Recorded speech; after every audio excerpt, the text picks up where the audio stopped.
Gracias por informarse con Delfino.cr. Ingrese a delfino.cr/inclinada, suscríbase para disfrutar de todos nuestros servicios con una cuenta Delfino Más.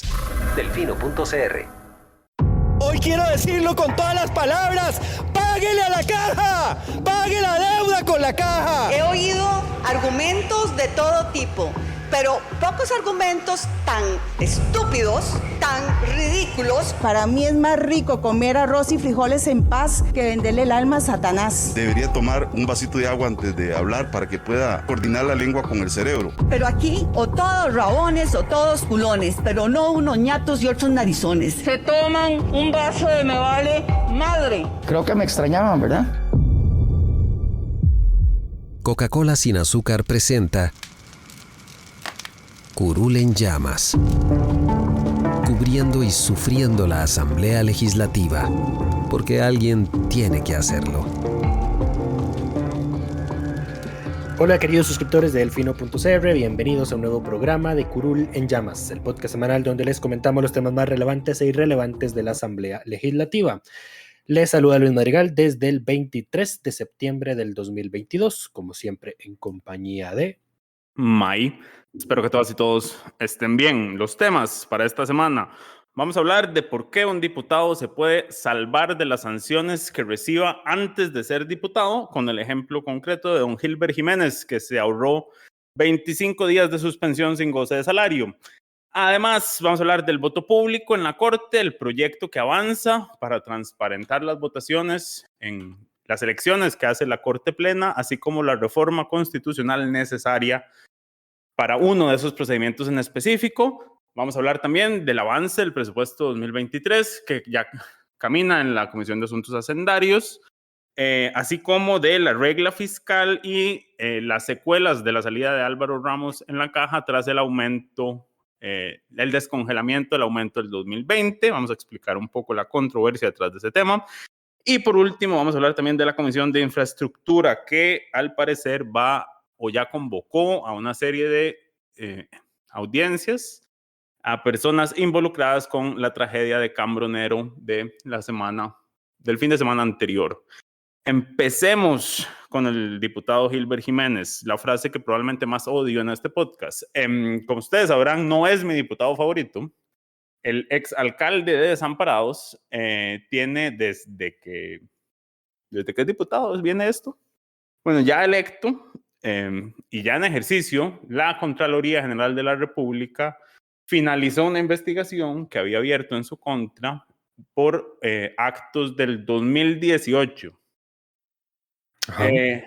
Al finalizar todo el procedimiento, la Contraloría determina que hubo faltas por parte del ahora diputado, entonces alcalde, y que la sanción a esas faltas, que me parece que la falta era no haber actuado a tiempo y negligencia. Se le declaró culpable de ser negligente en su deber de actuar a tiempo.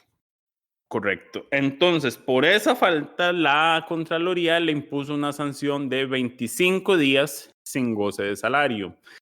Lo que sucede es que como él ya no es alcalde, sino que es diputado, las reglas cambian, porque los diputados tienen condiciones especiales. No, vea, esto puede ser un tema polémico y medio complicado de comprender, pero la cosa se puede explicar poniéndolo en contraposición con lo que ocurre, por ejemplo, con los alcaldes. Cuando la Contraloría sanciona a un alcalde, el que ejecuta la sanción es el Tribunal Supremo de Elecciones, ¿verdad? Correcto. Al parecer, porque tenemos el marco jurídico que dice que...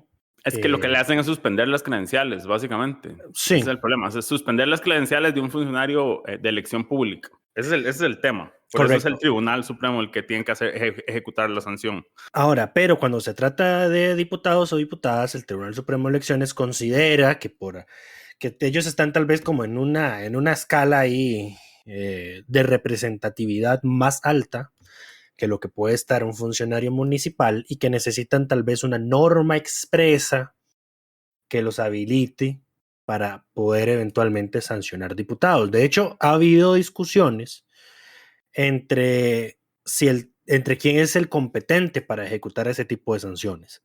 Este pleito lleva desde hace años, porque la Contraloría dice que debería ejecutarse por el mero vamos a ver, por el mero acto de que ellos emiten una sanción. Correcto. Pero que debería ejecutarlo el tribunal y el tribunal nunca ha querido ejecutarlo, nunca ha querido asumir esa responsabilidad de ente sancionador. Correcto, entonces ahí es donde está el problema y sea creciente con la situación de los diputados. Entonces, como los diputados, todos sabemos que tienen muchos privilegios y situaciones jurídicas diferentes al resto de funcionarios públicos, esta es una de ellas. Entonces, cuando son sancionados por faltas en el ejercicio de su cargo, la Contraloría no, digamos, se toma el poder legal porque cree que no lo tiene y es probable que no lo tenga, de decirle a la Asamblea, este diputado está suspendido por tanto tiempo. Porque además esto tiene una serie de implicaciones. Vamos a ver, si se suspende a ese diputado, ¿qué ocurre? ¿Entra el que seguía la nómina a suplirlo durante ese tiempo que esté suspendido? No. No, o sea, son preguntas que pueden hacerse. Digamos, no hay nada escrito en piedra de que diga si debe o no hacerse así. Correcto. Pero digamos, es todo un debate que debería realizarse en el contexto de un proyecto de ley que regule el tema de la suspensión de diputados por faltas al deber de probidad. Y en todo caso, es que esto ni siquiera es por una falta que don Gilbert haya cometido en el ejercicio de su cargo como diputado. Ese es el tema, porque podemos recordar que durante la pasada Asamblea Legislativa, tanto a Jonathan Prendas como a Ivonne Acuña se le presentaron informes de la Procuraduría de la Ética señalando faltas al deber de probidad, que como no está aprobada la ley para aplicar sanciones por faltas al deber de probidad a congresistas, se tuvieron que archivar igual que se tenía que archivar esta, pero esas eran faltas en el ejercicio de sus funciones. Sí. En este caso, don Gilbert, es algo que él hizo antes como funcionario público, pero en otro puesto, y que la sanción le cae cuando él está electo como diputado. A ver, como mínimo uno esperaría que don Gilbert Jiménez tuviera la decencia de, vamos a ver, si no él es posible apartarse 25 días del cargo, por lo menos que devuelva al erario público los 25 días equivalentes de remuneración como diputado. ¿Qué va a devolver? Nada. Claramente sabemos que no va a ocurrir eso. Pero bueno, a ver, ese informe del Tribunal Supremo de Elecciones se envió a la Asamblea Legislativa ya hace bastante tiempo. La Asamblea lo tiró a la Procuraduría. La Asamblea le pidió criterio a la Procuraduría dijo, no hay marco sancionatorio para diputados, pero en todo caso la decisión tiene que tomarla el plenario. El tema se llevó a reunión de jefaturas de fracción, donde el Frente Amplio pidió una semana de tiempo para analizar el criterio de la Procuraduría, y pasada esa semana, que se cumplió ayer jueves, pues la conclusión general, digamos, es que el tema lamentablemente tiene que archivarse porque no hay marco sancionatorio para diputados y por ende no se puede ejecutar la sanción contra un Gilbert. A ver, el plenario cometería una falta si, por ejemplo, decide aplicar una suspensión sin tener la potestad de hacerlo, básicamente. Entonces, ahora, lo importante aquí, lo que rescato yo de la discusión en jefaturas de fracción fue que Jonathan y los demás fue como, bueno, y no podemos hacer nada, pero ¿y cómo resolvemos esto a futuro?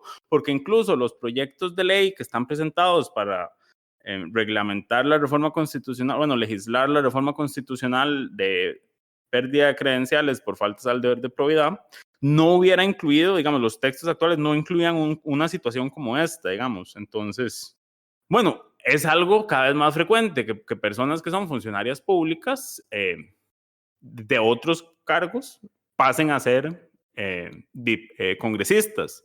Entonces, también debería haber una posibilidad. Esta es la primera vez que se presenta algo así, digamos, como que... yo creo que esto debería solucionarse bajo la lógica de patrono único, de Estado como patrono único. Sí, pero hay que legislarlo. Si cambiaste de puesto, es que, a ver, yo lo entiendo, es como el tema... Estoy conflictuado, digamos. Es como con la cesantía, que si vos sos funcionario y pasas a ser diputado, no tenés cesantía, aunque eso se queda ahí congelado. Ajá. A ver, yo estoy conflictuado con muchas cosas con este tema, sí. No por el hecho de que tenga que archivarse por no haber un marco regulatorio, eso es nefasto y es nefasto. Ahora, yo creo que lo que debió haber pasado es que la sanción se suspenda y cuando el señor asuma un cargo en el cual la sanción pueda ser aplicada, se ejecute la sanción. No, porque no podría ser retroactivo. ¿Cómo estarías aplicando una regulación para ejecutar una sanción previa a que se emitiera la reglamentación de cómo ejecutar la sanción. No No, puedes hacer eso. Sí, no, lo que yo estoy diciendo es que eso es lo que debería... Yo digo que la sanción a él, como no se le puede aplicar, se le tiene que congelar. Pero bueno, claramente eso no va a No pasar. puedo decir. No fue lo que dijo la Procuraduría. Sí, no, en todo caso no podría hacerse.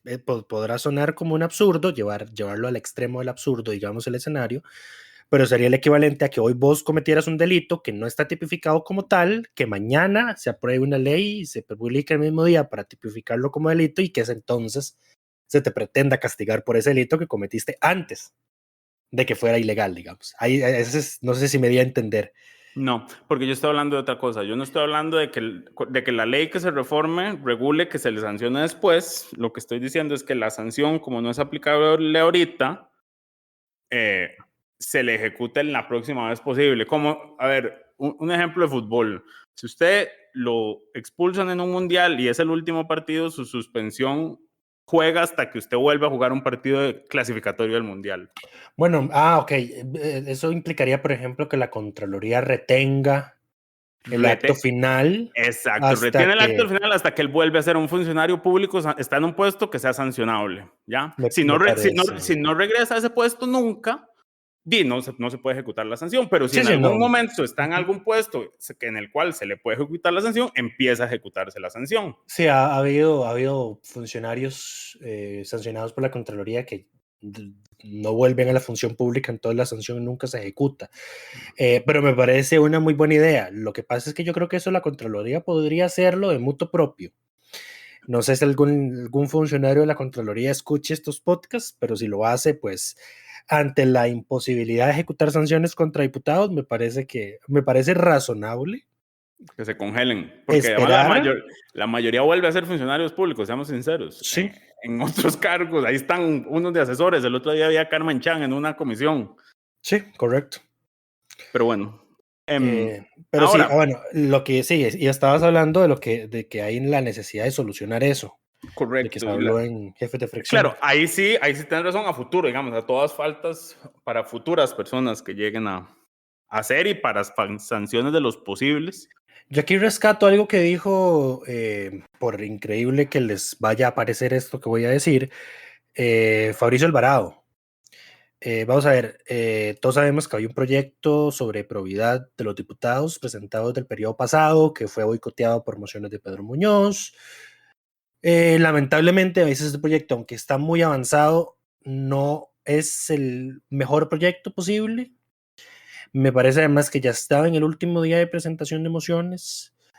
Y como quedaron tantas mociones, francamente, no se han visto en la Comisión de Jurídicos. Y al parecer el consenso es, entre la mayoría de las fracciones, es que ese proyecto no va, que debería archivarse y en su lugar hay que empezar uno de cero.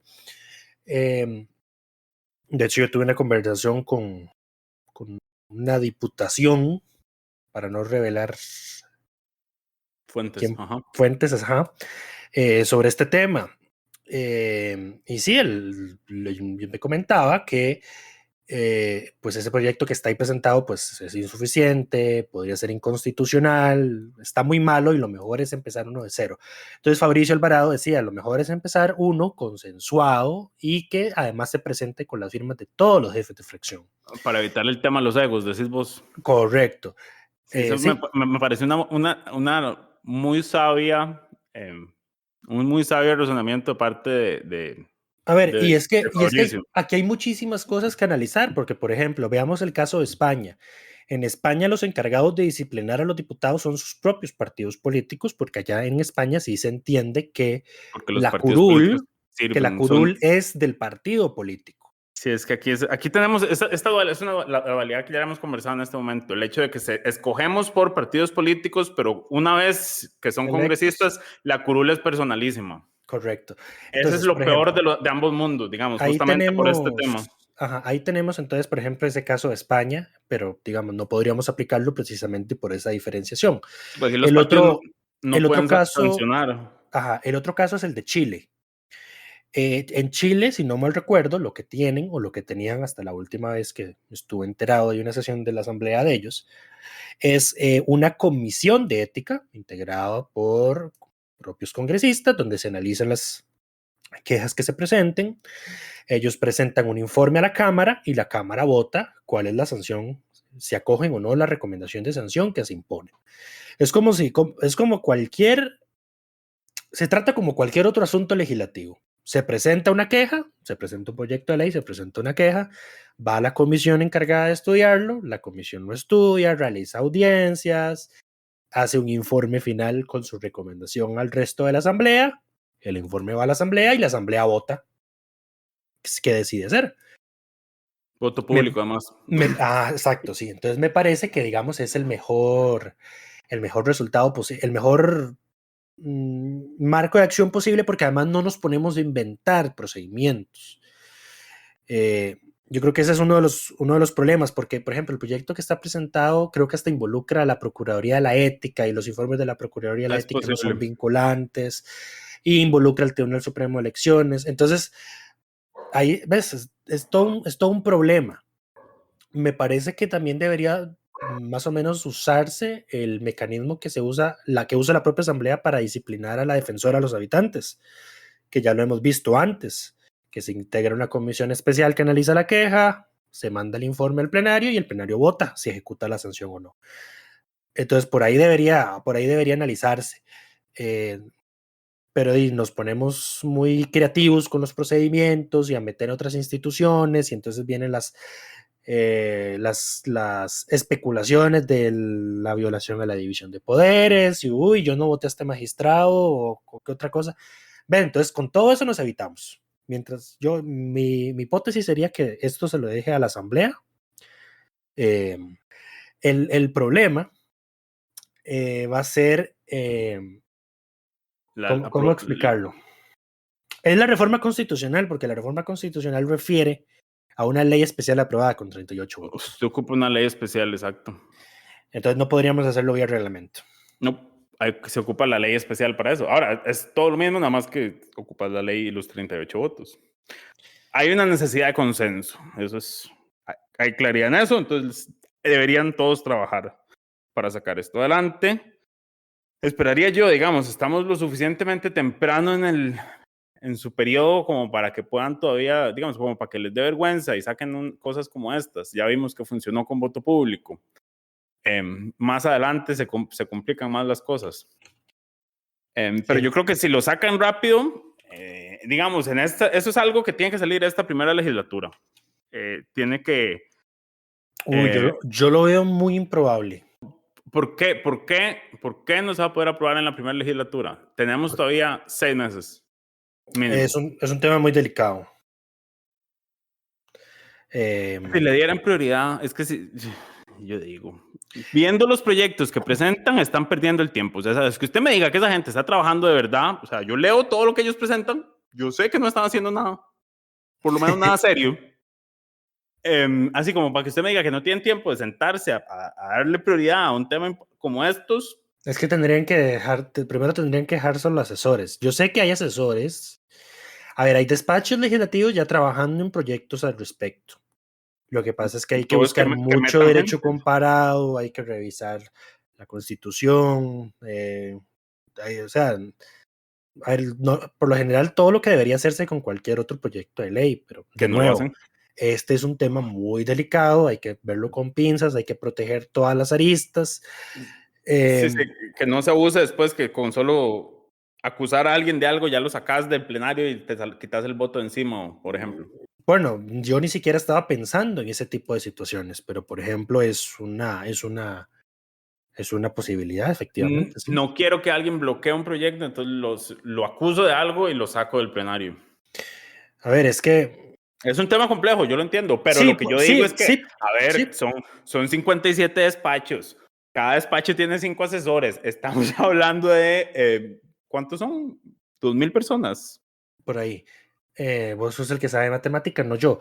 Pero lo que digo es que, por ejemplo, habría que hacer una lista por 342 personas, más los 700 funcionarios de planta que tiene la Asamblea Legislativa, que no se puedan sentar a trabajar un proyecto y hacer todo esto. O sea, es que es lo mínimo. Déjame terminar la idea. Es que no es, digamos, que no puedan hacerlo, porque yo sé que pueden hacerlo.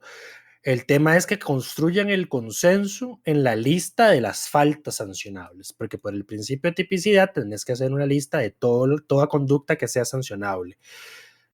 Entonces, habrá diputados que, como Pedro Muñoz, el infame Pedro Muñoz, consideran que ciertas tácticas reprochables ante la ciudadanía y la opinión pública no deberían ser faltas que se establezcan como sancionables en una ley especial al respecto. Entonces, ahí está el detalle, porque yo puedo ser, digamos, un poco extremista y decir, a ver, el abuso de hablar por el fondo en intervenciones por el orden debería sancionarse. Nah, pero esas son sanciones no serias, digamos. Estamos hablando de temas menores, porque además el que debería sancionarse en ese caso es el presidente por no poner orden y por estar dando la palabra y dejando que la gente... En el momento en que te das cuenta que no es por el orden, le apagas el micrófono. Y si no... A ver, pero ves, ya estamos discutiendo al respecto. Eso es precisamente lo que uno esperaría que pase cuando se pongan los escenarios de qué sería sancionable. Porque otro de los problemas, y digamos, no estoy pretendiendo darle la razón a Pedro Muñoz, pero es que el proyecto que se estaba analizando en la Comisión de Jurídicos en la Asamblea pasada tenía conceptos jurídicos muy amplios. Entonces, no por nada Pedro presentaba esas mociones. Bueno, si esto se va a sancionar, valorado desde... se habla de ontología. Desde la óptica cristiana angélica, desde la óptica cristiana católica, etc. O sea, entonces, ves... Porque si simplemente ponemos artículos ahí con textos y conceptos generales de qué es regirse por la ética, de qué es regirse por la probidad, y no faltas específicas de que el diputado no debe hacer esto, esto y esto, ¿sí? Hechos concretos y no simplemente palabras de relleno y bonitas, pues va a ser muy, muy problemático. Pero bueno, esperemos, veremos cómo evoluciona este tema a futuro. La única verdad absoluta hasta ahora es que los diputados siguen impunes en las faltas que cometan y en las sanciones que se establezcan contra ellos, salvo las penales. Asterisco inclusive con eso, pero bueno. Y veremos si la Asamblea pues toma el trabajo de arreglar eso, porque yo creo que es necesario en aras de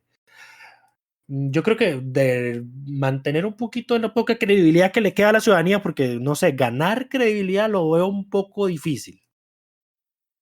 Voy a comentarios. Voy a reservarme comentarios, pero hablando de credibilidad, pasemos a la otra desacreditada institución pública, desacreditado poder de la República, las votaciones de la Corte Suprema de Justicia.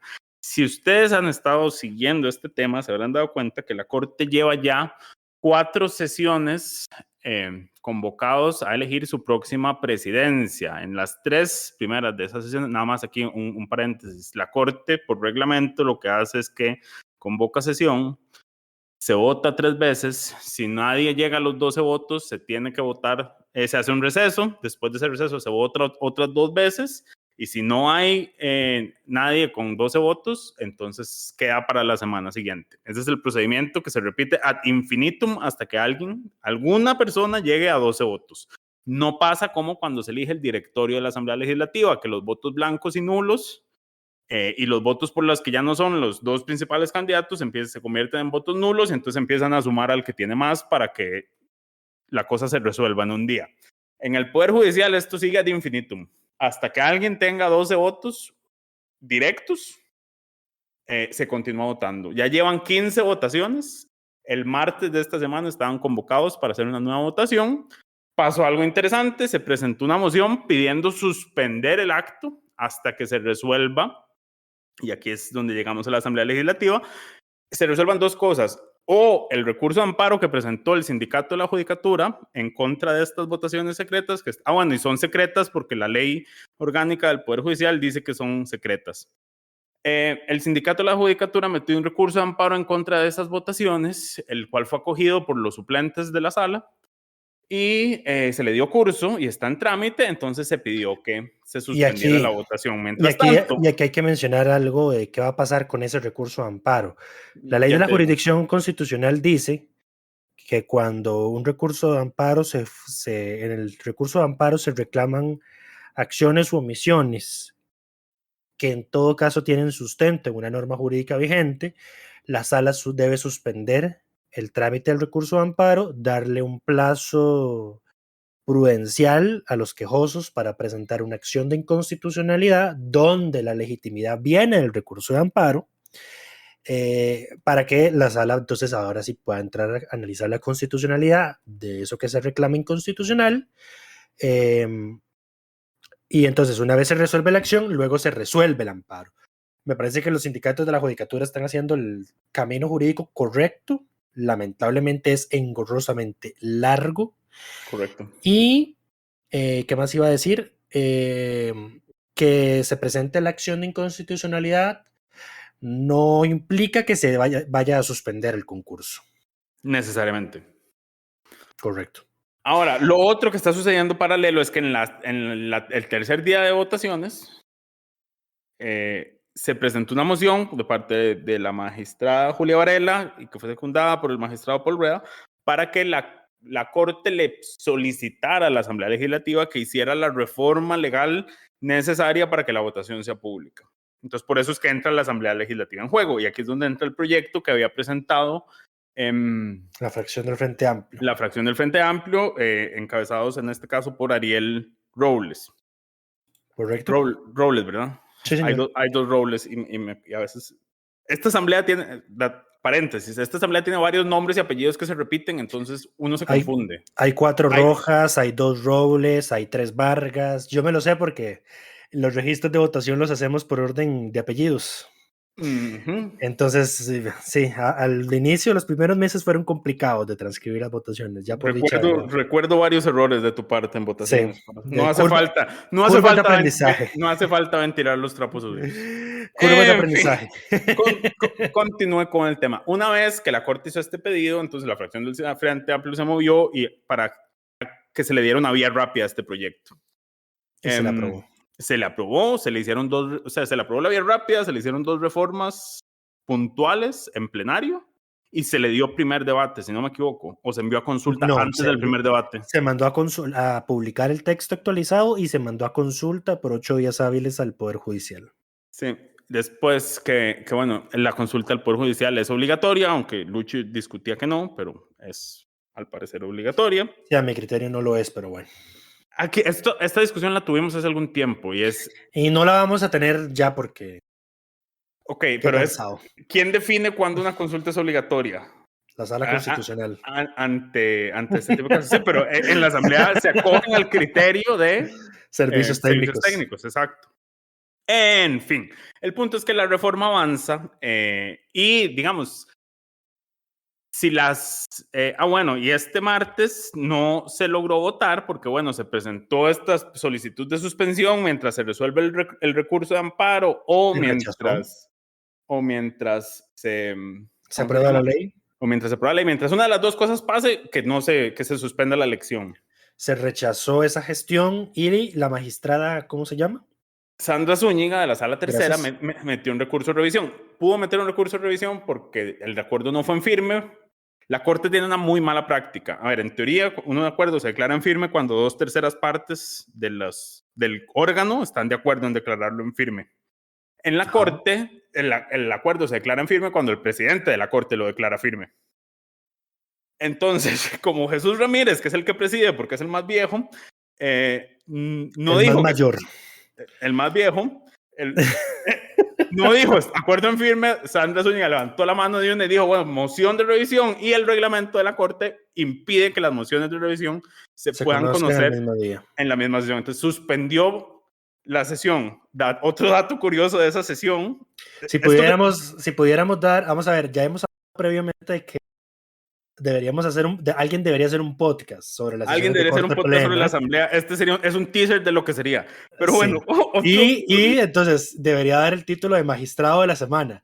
Entonces en este caso se lo llevaría doña Sandra Zúñiga. Sandra Zúñiga se lo lleva, exacto. No, porque otro dato curioso que pasó en ese momento es que entonces Jesús Ramírez, ya enojado porque él quiere salir de esto desde el día 1, porque a él no le gusta ir a trabajar. Esto hay que, digamos, Jesús Ramírez es el magistrado que se queda dormido en juicios, atendiendo. Entonces, pueden entender, el señor lleva como 30 años en la Corte, La gente dice que pensionado, ese señor yo creo que nunca va a ver su pensión.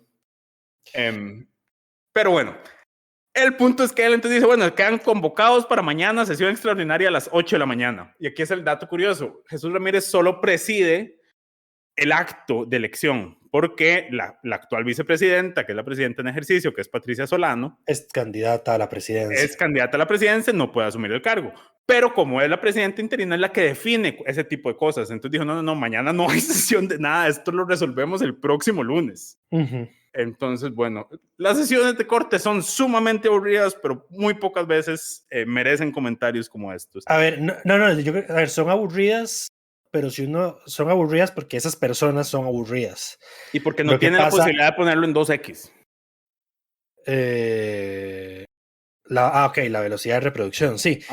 No, pero lo que me refería es que, a ver, ahí lo que pasa ahí es relevante, es interesante. Lo que pasa es que ellos lo hacen aburrido.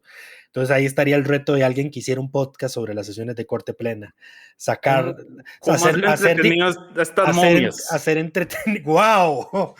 ¡Wow! Bueno, sin comentarios, pasemos. No vamos a pasar al siguiente tema porque no hemos terminado. No hemos terminado, exacto. Pero bueno, el punto es que después de que la elección para suspender quedó 12-10. Fue una de las cosas más bizarras es que el magistrado Castillo, que es el presidente de la Sala Constitucional, pidió la palabra y dijo que desde su criterio en temas legales no había por qué, o sea, él hizo la mejor intervención de por qué se tenía que suspender la elección. Dijo que su criterio no hay motivos legales, pero que hay que valorar los motivos políticos del acto y de que si estaría entrando una persona sin legitimidad, si se escoge con voto secreto o no, y que eso es una valoración política que la Corte tiene que hacer. O sea, él participa y yo digo como que Castillo acaba de cambiar toda la narrativa, se le va a dar vuelta a esto, van a aprobar la moción. Votan y Castillo vota en contra de suspender la moción y la votación queda 12-10. O sea, si Castillo hubiera votado a favor como argumentó, la votación hubiera quedado empate y hubiera habido que repetirla. Pero el otro dato curioso es que entonces después de que dan el resultado, él dice como, no, pues suave un toque. Aquí los dos candidatos que tienen más votos, que son Luis Fernando Salazar de la Sala Constitucional y doña Patricia Solano de la Sala Tercera, están votando a favor de que suspendamos la elección. ¿Qué estamos haciendo todos los demás negándonos a suspender la elección? O sea, si alguno de estos dos es el que va a quedar o la que va a quedar y están dispuestos a suspender ¿qué estamos haciendo?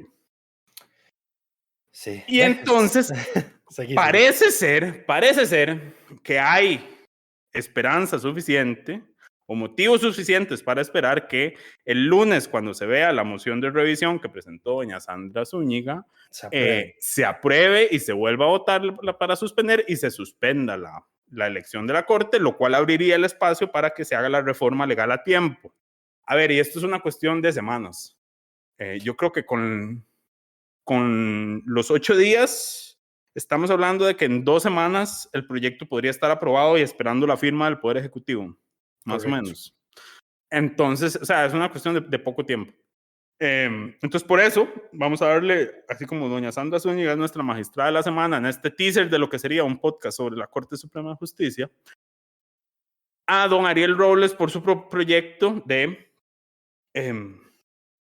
para que estas votaciones sean públicas y para que esto avance y camine. Además, yo quiero decir, esto es un dato personal, pero cuando yo veo las sesiones del plenario, las participa con todo el respeto del mundo, pero Ariel es un troll en el buen sentido. O sea, él no le aguanta nada a Pilar y yo eso lo amo. Porque entonces, y esto es un tema que vamos a hablar en el siguiente tema, cuando estamos hablando de la regla fiscal. Podemos pasar de una vez a la regla fiscal y así hacemos el cambio de tema. Y les cuento qué fue lo que hizo don Ariel. Pero bueno, por eso don Ariel es el diputado de la semana y por lo que vamos a decir ahora. La regla fiscal. Y esto tiene que ver con la caja. Y estoy desvariando porque ya estoy como por todo lado, pero todo tiene un hilo conductor. Ustedes recordarán que hace 2 semanas la Caja Costarricense del Seguro Social acordó descongelar un aumento por ajuste de costo de vida que se había aprobado en 2020 y se congeló para el 2020 y se congeló por la pandemia. Esa decisión llevó a que el presidente de la República asegurara que él conocía la ley, lo cual no conoce, y dijera que la regla fiscal prohíbe a la caja hacer ese tipo de aumentos porque están congelados todos los ajustes salariales por costo de vida, justamente. El presidente se equivoca por dos razones. Uno, porque era un acuerdo previamente dado cuando el país todavía no estaba en el escenario más restrictivo de la regla fiscal. Y dos, porque el congelamiento de ese acuerdo es de acatamiento o digamos, se dispone para el gobierno central, que no incluye, por supuesto, las instituciones autónomas y el sector descentralizado. Menos a las instituciones superautónomas como la Caja Costarricense del Seguro Social. Correcto, entonces la Caja en su momento decidió congelar ese aumento. De moto propio porque exacto. le dio la gana. Exacto, y ahora dijo, y no, descongélamelo, porque además, este es el otro tema, la Procuraduría luego dijo, como ese aumento está congelado, pero ustedes tienen que tener la partida presupuestaria ahí para darlo cuando lo den, porque nunca lo derogaron. Exacto, sí, esto es diferente, digamos, a otro tema que también salió esta semana, y es el tema del pago de las anualidades. Correcto. Que se suspendió por el tema de la pandemia. Pero las anualidades se eliminaron. Esa es la diferencia, sí, exacto. Número uno, la diferencia aquí son dos. Uno, las anualidades se eliminaron vía ley. ¿Ok? Este decreto solo aplicaba lo del aumento salarial. Por decreto, el congelamiento solo para el gobierno central y para el resto de instituciones era una instancia. Correcto. Una solicitud respetuosa de que si querían hacerlo, también lo hicieran, pero no estaban obligados a hacerlo. Y lo otro que también habría que mencionar, May, es el gobierno fue el que derogó el decreto de que estamos en emergencia nacional por la pandemia. Sí, pero la gente se confunde con eso, porque la gente dice, es que pero el decreto no derogó el congelamiento, pero son dos cosas aparte, porque muchas instituciones descongelaron este aumento en el 2021 cuando todavía estábamos en emergencia nacional. ¿Por qué? Porque además vos no solo arrastrás la partida, sino que incluso las personas trabajadoras pueden reclamar los intereses por inflación sobre esa partida, digamos, porque correcto. Los 7.500 colones que me estás dando hoy valen 12% menos, o sea, básicamente 75 colones menos, digamos, 100 colones menos, 750 colones menos, exacto, de lo que valían cuando usted me los iba a dar, porque la inflación desde el 2020 hasta la fecha es como el 15% cuando se ve acumulada. Ajá. Voy corriendo con este tema porque entonces claramente hubo molestias por la salida y la forma en que salió Álvaro Ramos. Esto es todo otro dato aparte porque el presidente sale el sábado a decir que se destituyó a Álvaro Ramos cuando no tenía la potestad de hacerlo. Destituyó a Álvaro Ramos. Correcto, el presidente no tiene la potestad de destituir al presidente ejecutivo de una institución autónoma porque eso es potestad del Consejo de Gobierno. Entonces, yo entiendo, el error estuvo en la comunicación y probablemente en el hecho. O sea, el presidente sale y dice, yo destituí, pero la verdad es que Álvaro Ramos fue presidente ejecutivo de la Caja desde el sábado y hasta que el Consejo de Gobierno toma el acuerdo de destituirlo. Si es que tomaron el acuerdo, porque los medios de comunicación han pedido el acta y el gobierno no la ha dado. Correcto, porque además... Y de hecho, UNDECA, me parece, sí, el sindicato UNDECA le hizo una solicitud de información a Casa Presidencial precisamente pidiéndole clarificar que el Consejo de Gobierno sesionó extraordinariamente para destituir a Álvaro Ramos y sesionó extraordinariamente para nombrar a... Se me olvidó el nombre de la que era magistrada. Marta Esquivel. Marta Esquivel, gracias, como nueva presidenta de la Caja. Ahora, otro dato importante, el Consejo de Gobierno necesita mayoría calificada para destituir al presidente de una institución autónoma. Entonces tampoco, o sea, entonces no solo tienen que haber sesionado, sino haber tenido presentes suficientes miembros para tener la mayoría calificada del órgano. Es que sesionaron para hacer la destitución. Correcto. Ahora, lo que yo no tengo absolutamente ninguna duda es que el gobierno es capaz de alterar esas actas y decir que todo se hizo en regla el lunes. Digamos, cero pruebas, pero cero dudas. Yo tampoco tengo... No, yo sí tengo pruebas. ¿Cuál es la prueba de que pues, son capaces de hacer eso? Los decretos del 8 de mayo. También, bueno, ese, pero además la famosa polémica de que uno de los asesores del presidente le dijo en una reunión con periodistas institucionales del gobierno, correcto, de que la prensa era la enemiga, de que había que tener disciplina, y que cuando mandamos a pedir el audio Curiosamente, había un corte súper extraño en la grabación, que cualquier analista de audio o cualquier persona con el más mínimo de inteligencia ve el registro digital de ese audio y va a notar la alteración que se le hizo a ese audio. Entonces sí, son capaces de eso y de muchísimo más. De eso no tengo completamente ninguna duda. Ok.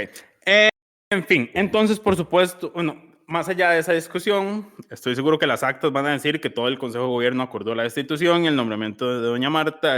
La acción de UNDECA me parece que no va a fructificar.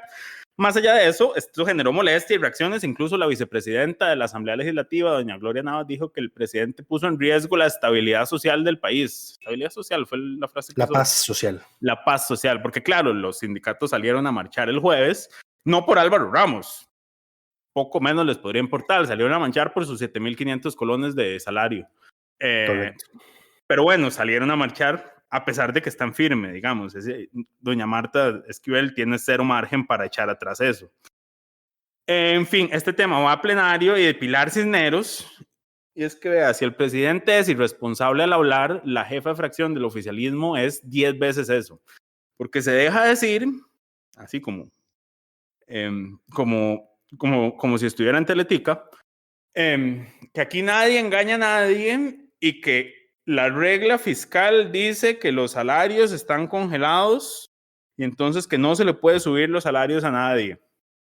Así lo tira a hacha, sin mayor vergüenza, y entonces claramente estaban discutiendo otra cosa. Entonces ahí fue cuando estaban participando por el orden cuando no era por el orden. Pero entonces Ariel pide la palabra por el orden para decirle como, sí, claro, están congelados a menos de que usted sea un ministro y le suban un 100% su salario. Correcto. Hubiera sido una discusión interesante que no se pudo dar porque no lo hicieron en control político, sino que lo hicieron en ¿cómo se llama?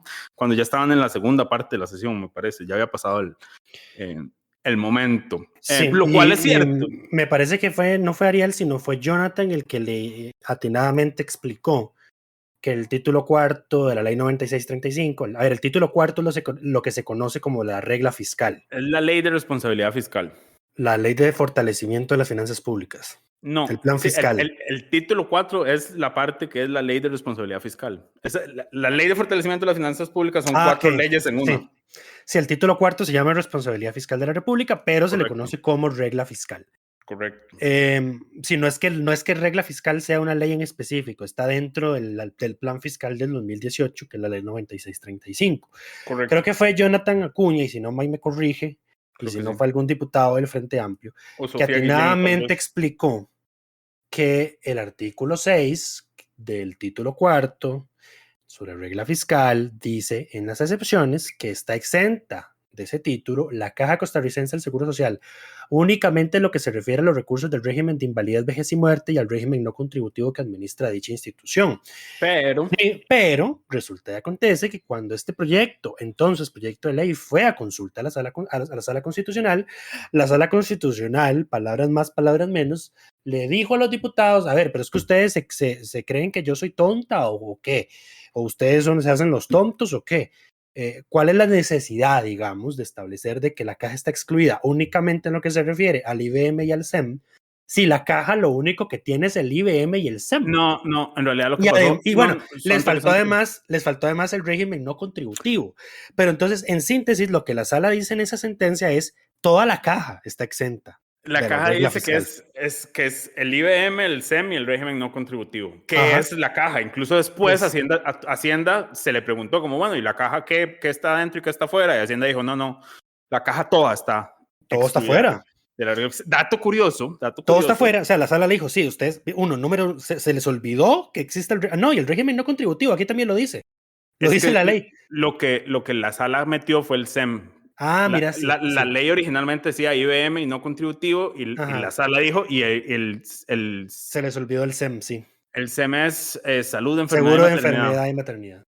Eso. Ahora, lo otro, y esto es algo que yo no quisiera tener que decir, pero bueno, voy a aprovechar el hecho de que en jefaturas de fracción se habló este jueves de que iban a hacer una reunión para hablar de todos los proyectos que existen para mejorar o modificar la regla fiscal. Esto incluye un proyecto presentado esta semana por la jefa de fracción del PUSC, doña Daniela Rojas, que viene a arreglar muchos de los problemas que se han ido viendo con la regla fiscal, incluyendo el tema del gasto de capital, que en el escenario más restrictivo se incluye el gasto de capital dentro del tope y eso termina dándole más margen al Ejecutivo para aumentar en el gasto corriente, que es lo que la Contraloría ha criticado. Y retoma también excluir a Procomer de la regla fiscal, que ya la Asamblea había aprobado una ley al respecto y este presidente la vetó. Correcto. Para luego salir a presentar un proyecto de ley con el que pretende excluir a Procomer y otras instituciones más de la regla fiscal. Correcto. El proyecto, hay uno del Ejecutivo, está el de Daniela, hay otros, pero... Hay otros puntuales del Frente Amplio, etcétera, etcétera. Exacto, para cosas puntuales. Si algún congresista está escuchando, yo nada más quiero señalar, yo no creo que nadie se ha dado cuenta, pero por la forma en que está escrito los artículos, en el caso de la Caja y de las municipalidades, los aumentos salariales por costo de vida no están no están congelados como para el resto de las instituciones públicas. Porque, digamos, hay muchas excepciones que se metieron que dice, como, bueno, Recope en lo que tiene que ver con la factura petrolera, o el IFAM en lo que tiene que ver con asistencias sociales y demás. Pero en el caso de la Caja y las municipalidades se metió todo. En el caso de las municipalidades todo aquello que no venga del gobierno central por transferencia. Correcto, que los salarios de ellos no vienen del gobierno central. Entonces, las municipalidades y la Caja podrían hacer en este momento ajustes por costo de vida, porque la excepción, y este es el tema, ese artículo 6 dice que quedan exentos de todo este título las siguientes instancias. Ajá. Y todo este título incluye ese artículo de medidas extraordinarias donde se congelan los salarios. De hecho, May, tan es así eso, que no sé si ustedes recordarán que a mediados del 2021, a inicios del 2021, se tuvo que pasar rápidamente una ley para impedir el aumento salarial de los diputados. Ajá. En el artículo 13, que habla de que no se pueden subir a realizar incrementos salariales por costo de la vida. No venían los diputados, no estaban excluidos, había que meterlo. Entonces corrieron a meter una línea en específico en ese artículo que dice: en este escenario tampoco se realizará ningún aumento a la remuneración de los diputados y las diputadas. Entonces ya, por ejemplo, al menos la asamblea pasada sabía eso. Pero yo creo que nadie dimensiona lo de la Caja, porque hay gente que cree que es como dice, que no lee la integralidad del artículo con la sentencia de la sala y cree que nada más IBM y régimen no contributivo.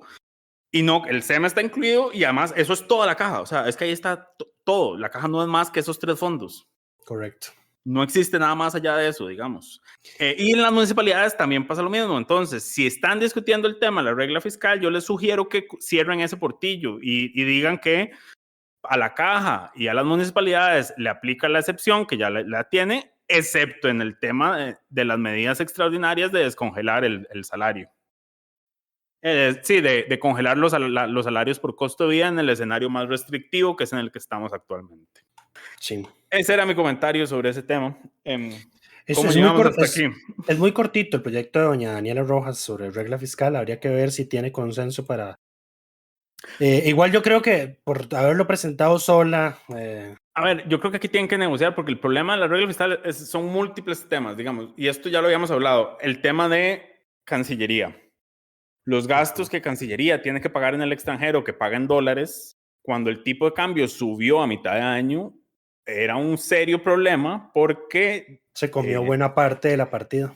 No se comió buena parte, se comió la partida y gastos adicionales. Y es que además, recordemos que el presupuesto este año, prácticamente que el gobierno pasado solo mandó la mitad de contenido presupuestario para financiar las instituciones, y por eso es que han tenido que estarse presentando presupuestos extraordinarios. Entonces sí, se acabó la partida porque ya estábamos casi que a mediados de año y subió el tipo de cambio, entonces más rápido se acabó y más rápido tuvieron que echar mano de otras partidas para financiar los gastos en el exterior. Correcto. Entonces, por ejemplo, la regla fiscal, la Cancillería debe tenerle alguna excepción de gasto en dólar. El crecimiento se calcula en dólar, digamos, sacarle el tipo de cambio de ahí porque no tiene sentido, pues son obligaciones que ellos tienen. Ahí están hablando no solo los salarios desde los diplomáticos que se les pagan dólares afuera, sino de los alquileres que tienen que pagar, los servicios, el pago de la luz. ¿Usted cree que ellos pagan en colones allá en Suiza? No. Pero bueno. sí, habrá que ver cómo evoluciona eso, a ver si si se crea una mesa de trabajo o lo trabajan los diputados directamente. Lo cierto es que me parece que ya en eso sí hay un consenso claro, digamos, y se ha ido medio trabajando o discutiendo, al menos por encima, de que hay que entrarle al tema de la regla fiscal. Ya hasta el Ejecutivo mandó su propio proyecto, entonces... Y hay que sacar gasto capital. O sea, el tema de gasto capital, lo que están haciendo es una tontería. Es una verdadera tontería, porque la regla fiscal es para restringir gasto corriente, pero en un error de cómo se redactó, en el escenario más restrictivo, más bien le abrís el tubo de que eliminen gasto de capital para meter más gasto corriente, que fue lo que pasó en el gobierno anterior, digamos, al final de la administración anterior. Sí. Pero bueno, hablemos del presupuesto 2023. Llevan 2 semanas recibiendo a jerarcas para que lleguen a defender sus presupuestos. Cosas interesantes que han salido. Bueno, Lucho. La ministra de la Presidencia, Natalia Díaz Quintana, tuvo audiencia esta semana y los diputados le cuestionaron los recortes presupuestarios al CONAPAM. Con el CONAPAM pasan 2 cosas y los voy a explicar así muy rápidamente. CONAPAM tiene un destino específico que en teoría para el próximo año equivale a que tengan que dársele más de 3.000 millones de colones de presupuesto. Sin embargo, estamos en el escenario de la regla fiscal, donde el Ministerio de Hacienda, la autoridad presupuestaria, puede definir los montos de sus destinos específicos, no darle toda la plata, digamos, a la que técnicamente estaría obligado a trasladar. Entonces, creo que son un déficit de más de 1.000 millones de colones respecto a lo que debería darse la CONAPAM para el otro año. Y también ocurre en este año. O sea, esto no es cuestión de que sea este gobierno el que lo está recortando. De hecho, este gobierno está presupuestando lo mismo que se presupuestó originalmente para el 2022. Lo que sucede es que ya se había aumentado el presupuesto de CONAPAM con un presupuesto extraordinario y el gobierno no actualizó esa cifra, entonces hay un recorte al presupuesto de CONAPAM si se compara con el actual del 2022. Entonces los diputados hicieron hincapié en eso. Y aprovecharon el hecho de que el presupuesto de Casa Presidencial traía 60 millones de colones para comprar un carro para el Ministerio de Comunicación, para decirle, bueno, a ver, como ustedes están recortando plata al CONAPAM, o no le están dando los recursos que CONAPAM necesita, mientras presupuestan 60 millones para comprar un carro del Ministerio de Comunicación, mientras aumentan en 1.000 y tanto % los gastos en publicidad, en propaganda, en compra de equipos. De hecho, hace unos días también salió una publicación en Serie Hoy de que se había publicado una licitación millonaria para compra de equipos de Casa Presidencial, equipos, digamos, cámaras. Para el show de los miércoles, ¿ocupan equipo? No quería usar el término, pero ya lo hiciste. A ver, el circo no se levanta sin la carpa, yo los entiendo, ellos necesitan sus instrumentos para el show. Sí, al final, después de que Cero Hoy publicó la nota, se trajeron abajo la licitación. Entonces Natalia Díaz dijo, no, esos 60 millones pueden quitarlos del carro, no los necesitamos. Eso fue un pedido que hizo la exministra de Comunicación anterior. Salió... Dani Sosa salió a decir como suave, que esa no fui yo. Sí, de hecho Cero Hoy la contactó y creo que ella se lo tomó mal. Seguro creyó que era Cero Hoy la que le estaba haciendo el reclamo, porque dice, no, a ver, si usted sabe cómo es que funciona esto, usted debería saber de que esto es un tema del Ministerio de la Presidencia. El Ministerio de Comunicación no existe como tal. Hay que señalar algo muy importante, es que la ministra de Comunicación, desde que no es ministra de Comunicación, se comunica más con los medios de comunicación. Sí, ahora es prensa canalla. Bienvenida al club. Ahora sale a dar declaraciones a cada rato y atiende el teléfono, responde mensajes, todo lo que no hizo durante los 4 meses que le estuvieron pagando para eso lo hace ahora. En fin. Entonces es muy probable que vayan a quitar esos 60 millones de esa buceta. La ministra rechazó que ella fuera la que pidiera ese carro, dijo que ella eso le tenía sin cuidado, que ya el Ministerio de Comunicación tiene una buceta, que sí está en mal estado, pero se puede mandar a arreglar en lugar de comprar un carro de 60 millones de colones.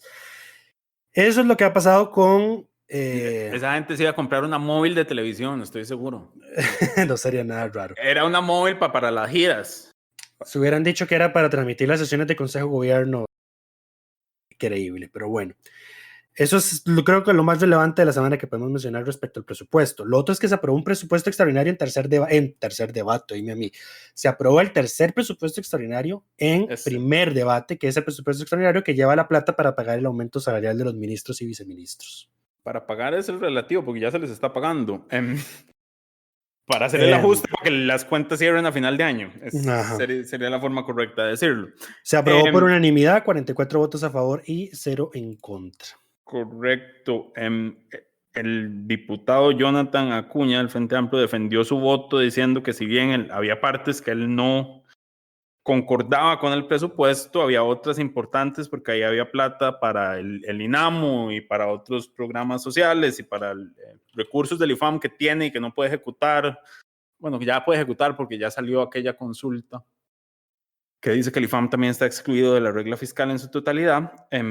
Pero bueno, salió a defender su voto y yo creo que la gente se quejó. O sea, yo vi gente en redes quejándose, diciendo, ¿cómo es que le aprueban el aumento? Y es que los presupuestos son cosas complejas porque van cosas que todo el mundo necesita y a la par también va el aumento de los ministros, claramente. Así es. Entonces, oponerse por oponerse. Y es que, a ver, y aquí también hay que entender lo que hablábamos la semana pasada. En tema presupuestario, el Congreso no tiene iniciativa. O sea, no tiene iniciativa en el sentido de que no puede presentar sus propios proyectos.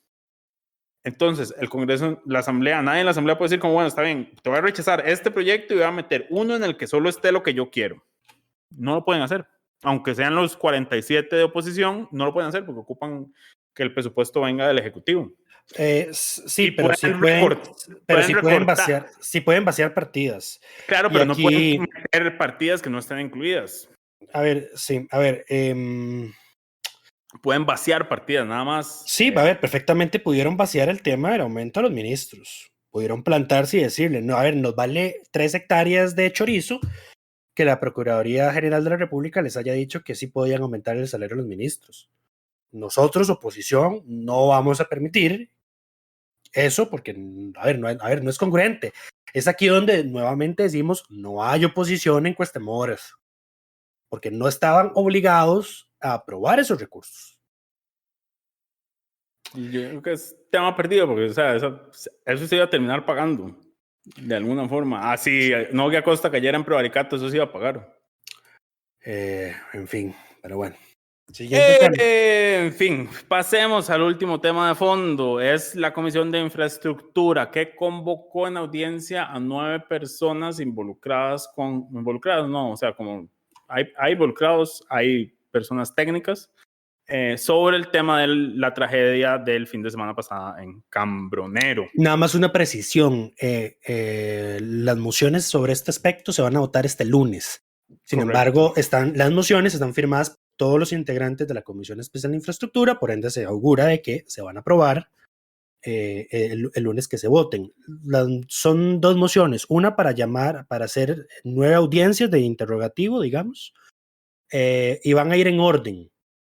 Primero van a llamar a los alcaldes y a los directores de los departamentos de ingeniería de las municipalidades de San Ramón y Esparza. Luego van a llamar a los directores regionales del CONAVI, al director general de la Policía de Tránsito que cubre la zona del accidente y a los representantes de la NAME UCR.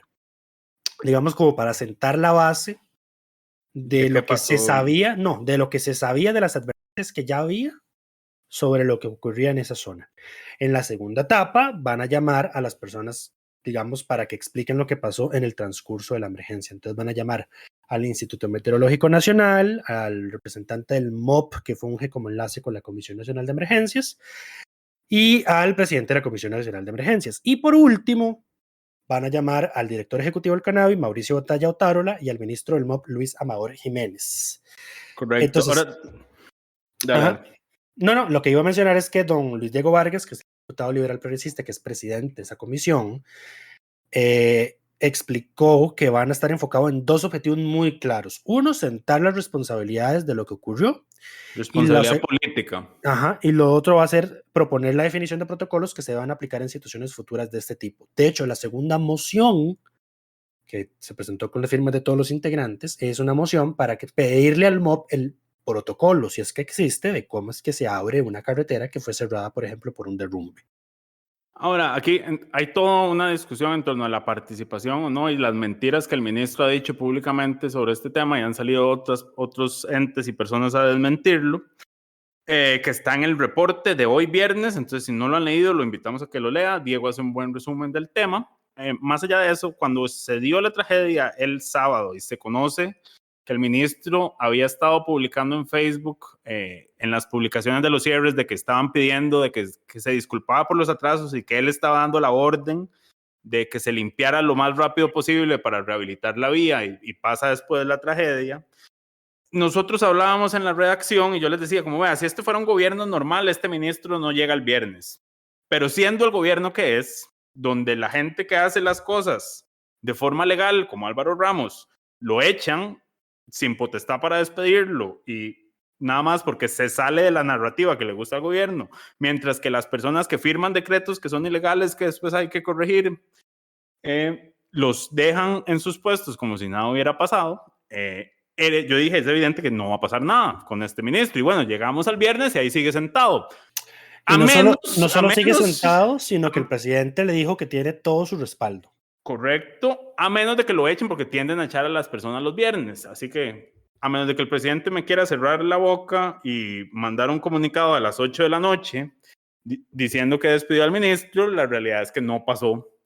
Lo que uno esperaría que sucedería en un gobierno normal que conoce lo que es la diferencia entre la responsabilidad administrativa o técnica y la responsabilidad política de un acto. Y esto fue algo que la diputada Montserrat Ruiz le recordó a Pilar Cisneros. También me parece una intervención importante. Sí, porque Pilar Cisneros puso en plenario un video con el recuento de accidentes que han ocurrido en carreteras como la 27, la 32, Cambronero, por inclemencias del tiempo, pero convenientemente omitió que la entonces ministra de Transportes, Carla González, me parece. 2009. Ajá. Cuando se cayó un puente en una zona rural, creo que había un bus pasando por encima y se cayó. La ministra renunció. Les fue, yo creo. Correcto. Eso es de lo que uno habla cuando uno habla de responsabilidad política. Es que hay cosas que pasan que el jerarca, aunque no tenga la responsabilidad directa de lo que sucedió, tiene que cargar con la responsabilidad política de no haber prevenido que sucediera, por ejemplo, en este caso.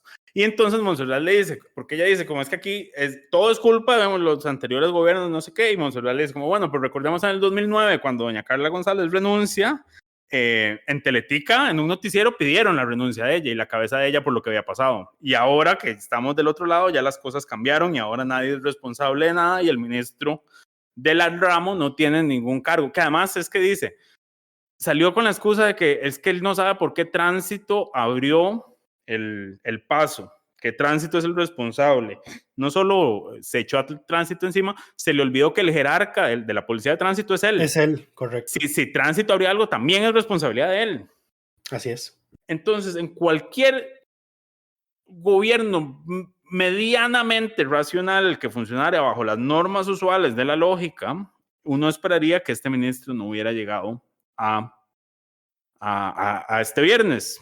Sin embargo, ahí está. Ahí sigue y probablemente ahí seguirá. Y probablemente ahí seguirá, así es. Pero bueno, ¿nos queda algún otro tema en agenda, Mike? Vamos a cerrar con dos temas varios. El primero tema varios es que ya se instauró la Comisión de Estructuras Paralelas. La va a presidir la diputada de Liberación Nacional Dinora Barquero y doña Vanessa de Paul Castro del PUSC será la secretaria. Correcto, me llamó la atención. Pilar se opuso a que Dinora fuera la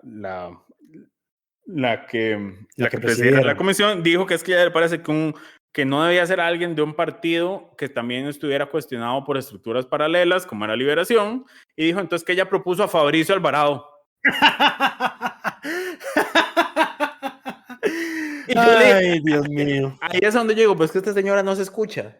Esta señora no se oye. O sea, si Fabricio se fue de Nueva República por el tema de las bolsas. A ver, el contubernio que se tiene en Nueva República y el gobierno ya raya, digamos, lo obsceno. En fin.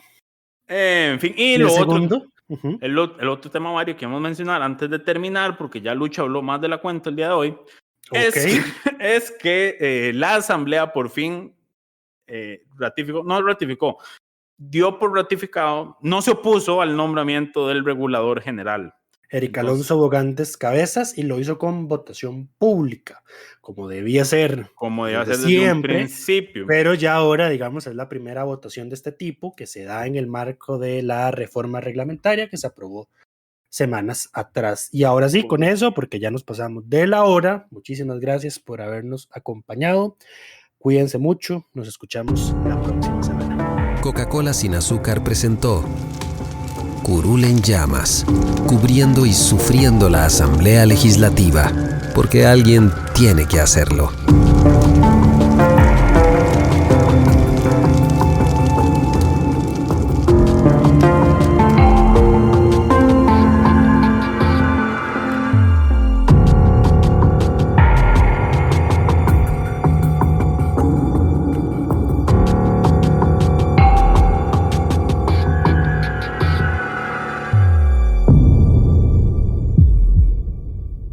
Gracias por informarse con Delfino.cr. Ingrese a delfino.cr/inclinada, suscríbase para disfrutar de todos nuestros servicios con una cuenta Delfino Más. Delfino.cr